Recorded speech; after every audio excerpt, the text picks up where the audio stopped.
Les trois cousins de l'aventurier, Diego, Tiago et Léo, souhaitent désormais voir la plus grande statue du monde. Le grand voyage commence.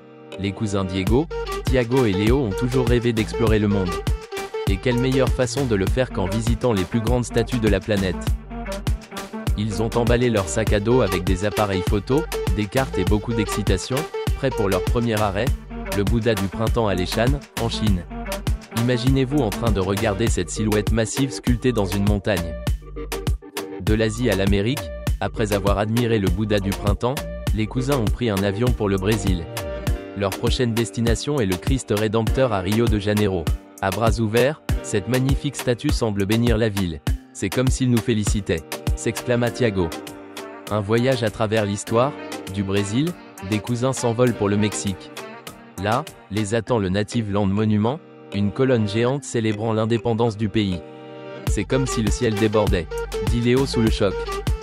Une rencontre avec la liberté, leur prochain arrêt était New York, où ils ont visité la statue de la liberté. Plus impressionnant en personne, commente Diego. Torche levée, la statue semble illuminer la ville.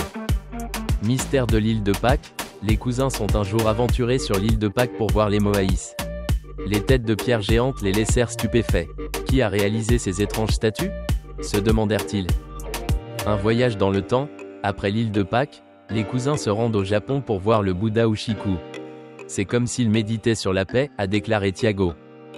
De l'Asie à l'Europe, du Japon, des cousins se sont envolés pour la Russie pour voir le monument de Lénine. Il est si grand qu'on dirait qu'il va surveiller toute la ville. Un géant de l'unité, leur prochaine destination était l'Inde, où ils ont visité la statue de l'unité. Il était si haut qu'il semblait toucher les nuages. C'est comme un héros de bande dessinée, s'exclama-t-il. Un hommage au travail, depuis l'Inde, les cousins se sont rendus aux États-Unis pour voir Iron Man à Pittsburgh. C'est un symbole de travail acharné, dit Léo. Héros et héros, au Mexique, les cousins ont revisité un autre monument important, le monument aux héros de la liberté.